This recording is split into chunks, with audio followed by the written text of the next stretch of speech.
안녕하세요. 땅땅 무슨 땅입니다. 저한테 최근에 제일 많이 하는 질문이 이 GTX A 노선이 파주 운정에서부터 서울역으로 개통됐고 이게 강남까지 직결로 연결이 되는데 도대체 어디에 투자해야 되느냐, 이것이 강남까지 연결이 됐을 때 앞으로 한 3년 후면 연결이 되는데요, 운정에 투자하는 게 맞느냐, 일산 킨텍스가 뜰 것이냐, 대곡에는 투자할 게 있느냐, GTX지만 서울인 연신내가 폭등할 것이냐, 이 질문이 제일 많습니다. 저뿐만 아니라 여러 대형 부동산 유튜버들도 이 질문에 시달리고 계실 것 같은데 제가 오늘 정답을 말씀드리겠습니다. 오늘 영상 끝까지 봐주시고 구독, 좋아요 한 번씩 눌러주세요. 영상 바로 시작합니다. 어쨌든 서울 핵심지로 가는 GTX 노선이기 때문에 서울에서 가까운 쪽부터 한번 볼 필요가 있죠. 개통 전에 저는 국토부의 초청을 받아서 GTX-A 북부 구간을 경험하고 왔는데 못 보신 분들은 우측 위에 링크 달아드릴 테니까 한번 보시고, 연신내 같은 경우에는 패스할게요. 왜냐면 연신내는 트리플 역세권이라 좋긴 하지만 짜잔, 위성지도로 봤을 때 주변에 투자할 아파트 자체가 없습니다. 재개발 구역이나 지주택 같은 거 이런 것들이 많이 있는데 난이도도 높지만 롱타임, 너무나 오랜 시간이 걸릴 거라서 GTX 호재발 투자로 보기에는 맞지 않습니다. 대곡 같은 경우도 패스할게요. 대곡역 자체가 도심화될 계획이 있습니다. 주거 업무가 들어올 계획은 있지만 개발 제한구역으로 묶여있는 땅들만 있습니다. 간접 영향권으로 능곡, 화정이 있는데 우리는 간접 영향권 투자하려는 게 아니죠. 직접적으로 호재를 받고 수요가 몰리는 곳을 보려고 하는 겁니다.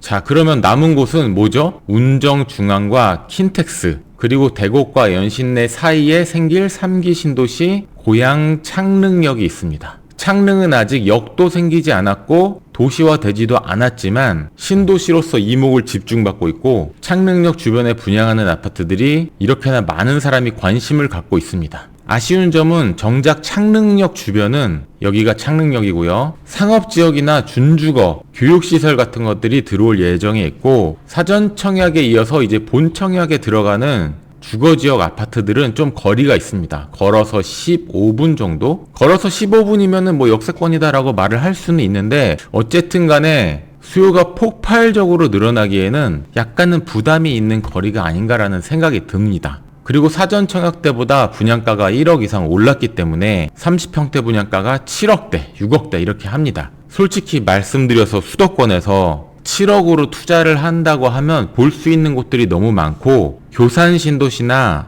왕숙, 부천 대장같이 수요가 분산될 여지가 많이 있습니다. 그래서 광교나 검단같이 분양가로부터 계단식으로 드라마틱한 상승을 기대해 보는 게 조금은 시간이 걸리지 않을까, 이런 생각이 들어요. 하지만 관심 갖고 보셔야 하는 곳은 많습니다. 다른 사람들이 많이 관심 갖고 있기 때문에 초반 진입 수요는 아주 탄탄하다라고 느껴져요. 창릉역 주변에 조만간 임장 갈 테니까 고정 댓글에 단톡방 링크 달아놓은 거 클릭하고 들어오셔서 임장 스케줄 확인하시고요. 그리고 우리가 볼 수 있는 거는 일산 킨텍스와 GTX-A의 종착역인 운정 중앙역입니다. 지금 많은 부동산 투자자, 실거주 하시려는 분들이 수도권 전체 통틀어서 가장 많이 관심 갖고 있는 곳이 운정 중앙이랑 킨텍스라고 볼 수가 있겠어요. 단톡방에서도 저한테 가장 질문 많이 하시는 게 이 운정에 사야 되냐, 킨텍스를 봐야 되냐, 창릉에 분양을 받아야 되냐, 이 질문입니다.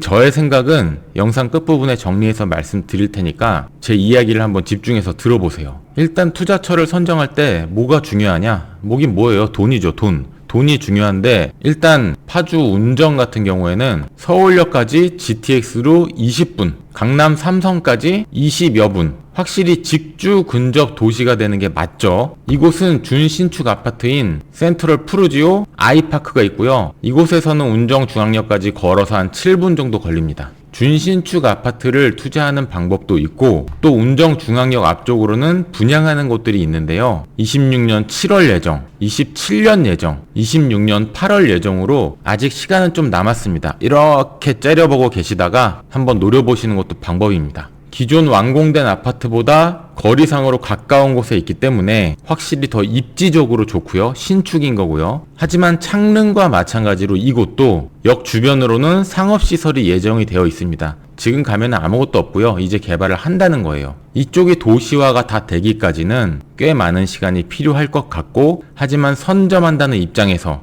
5년 이상 중기적으로 투자를 하신다는 입장에서는 운정중앙역에 7분 걸리는 완공된 아파트 또는 분양 이런 것들 관심 갖고 노려보시면, 여기가 나중에 강남으로부터 20여 분 걸리는 서울 안쪽에 있는 왕십리라던가 한양대, 서울대 입구역 이런 곳의 전세 가격이랑 이 운정중앙역 쪽의 전세 가격을 비교하는 날이 올 겁니다. 여러분이라면 어디를 선택하시겠어요? 저라면은 출퇴근 같은 시간 걸린다면은 새 아파트의 신도시를 선택할 수도 있을 것 같은데요. 그러면 나머지 한 군데 킨텍스를 봐야겠죠. 킨텍스는 어디냐? 일산입니다. 다른 GTX역과 다른 점은 1기 신도시, 완성된 1기 신도시라 그 규모나 스케일이 크다. 인프라가 완성이 되어 있다. 그리고 킨텍스역은 창릉이랑 운정이랑 다르게 초역세권에도 아파트가 있습니다. 얼마인지 궁금해 죽겠죠? 제가 지금 한번 바로 보겠습니다. 짜잔! 일산 킨텍스역에 왔고요. 킨텍스역 초역세권으로는 포레나 킨텍스 분양받으신 분들 축하드립니다. 11억 5천이고요. 호가는 더 높게 나와 있어요. 킨텍스 원시티, M1블럭, 2블럭, 3블럭 분양받으신 분들 정말로 축하드려요. 12억대까지 거래가 됐는데 호가는 더 많이 올라가 있습니다. 투자는 결국에는 수익률이 중요하기 때문에 운정이나 창릉에 7억대, 6억대 분양을 받느냐, 킨텍스에 12억 정도를 진입을 해서 이곳이 몇 퍼센트 오르냐 이런 것을 따질 필요가 있잖아요. 근데 킨텍스 쪽은 또 관심 갖고 봐야 되는 게, 킨텍스역에서 도보 7분 거리 아까 전에 운정에서도 도보 7분 거리에 완공된 아파트가 있었잖아요. 킨텍스도 마찬가지로 도보 7분 거리에 구축 아파트가 있습니다. 여기는 문촌마을이라고 하는 곳인데요. 이 문촌마을의 장점은 주염역도 가깝고 GTX도 7분 거리고 가격도 7억대고 재건축이 될지 안 될지 모르지만 그 이슈는 가지고 가는 거죠. 그리고 일산은 완성된 1기 신도시라고 말씀드렸잖아요. 이런 상권 같은 게 잘 돼 있고 바로 앞에 현대백화점, 홈플러스, 중학교, 초등학교 어때요? 설명 들어보시니까 지금 바로 문촌마을에 임장 가야겠다 이런 생각 들지 않으십니까? 이번 주말에 제가 문촌마을 쪽 임장 갈 건데 같이 가실 분들은 고정 댓글에 단톡방 링크 달아놨으니까 한 분도 빠짐없이 다 들어오시고, 일산에 대해서, GTX에 대해서, 여러분들의 투자 고민에 대해서 질문도 남겨주시면 제가 답변 다 드릴게요. 근데 나는 돈이 진짜 없다. 하지만 GTX 호재권에 투자를 하고 싶다. 이런 분들은 투자의 스펙트럼을 쫙 넓혀서 평수를 줄이면 됩니다. 몰랐죠? 30평대만 투자해야 되는 줄 아셨죠? 그러면 20평대를 보겠습니다. 짜잔! 20평대로 와서 보면은 5억대, 3억대도 있습니다. 오피스텔 같은 경우에는 1억대도 있어요. 갭 투자로 본다면은 1에서 2억 정도 자금이면 갭으로 볼 수 있는 것들도 있기 때문에 투자금이 작은 분도 평수를 줄이면 GTX 역세권에 투자를 할 수 있는 곳도 있습니다. 요건 좀 다른 팁인데, 지하철역에서 거리가 멀어지면서 투자금이 줄어드는 것보다는 지하철역과 그래도 가까우면서 평수를 줄이는 게 대세 상승장을 만났을 때 훨씬 수익률이 큰 경우가 많습니다. 이런 소소한 팁들도 제 방송에서 많이 말씀드리니까 아래 구독 버튼 한 번씩 다 눌러주시고 따봉 버튼, 좋아요 한 번씩 다 눌러주세요.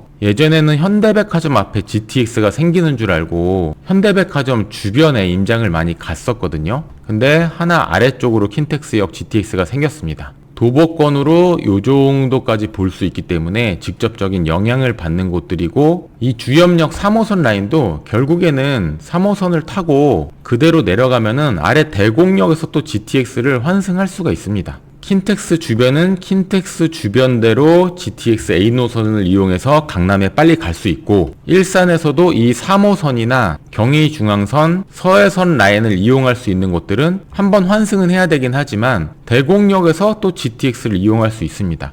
일산 전체가 GTX의 호재권이라고 볼 수 있죠. 이미 분당은 신분당선, 수인분당선, 경부고속도로, 그 외에 분당자가 들어간 고속화 도로들이 판교, 강남과 다 연결이 되어 있는데, 일산은 일자리도 없고 강남과의 접근성도 안 좋기 때문에 이 GTX 노선이 개통되는 것이 지금까지 30여 년 일산의 역사상 가장 큰 호재다라고 말해도 과언이 아닐 겁니다. 지금 일산 주염역에서 강남 삼성역까지 가려면은 1시간 20분 걸리거든요. 도어 투 도어로 치면은 D2D는 1시간 40분이라고 치면은 왕복으로 치면은 3시간 플러스 알파를 내 출퇴근 시간에 쓰는 겁니다. 일산에서 물론 강남으로 출퇴근하시는 분이 있긴 있어요. 근데 상식적으로 하루에 3시간 이상을 출퇴근의 시간을 쓰잖아요. 정말 사람이 피폐해집니다. 이걸 매일 하다 보면 인생이 아깝다라는 생각이 들 때도 있어요. 강남에 있는 많은 일자리를 일산으로 옮겨오지 않는 이상은 해결이 되지 않는 거죠. 하지만 GTX A 노선 3년 후쯤 삼성역까지 연결이 되면은 킨텍스에서 20여 분이면 강남에 간다. 제가 오늘 설명드린 운정중앙역, 완공된 푸르지오 아이파크, 그리고 역 주변에 분양하는 아파트 7억 내외, 그리고 이제 분양하는 창릉 7억 내외, 그리고 킨텍스 일산에 12억대 초역세권 아파트, 7억대 재건축이 필요한 구축 아파트, 그리고 그 아래 가격으로 20평대 아파트나 오피스텔, 이렇게 보면은 GTX A 노선의 북부 구간에서 사실 킨텍스역 쪽이 더 투자할 수 있는 것들이 많이 다양하게 있다라고 볼 수가 있습니다. 저랑 같이 임장 가실 분들은 고정 댓글에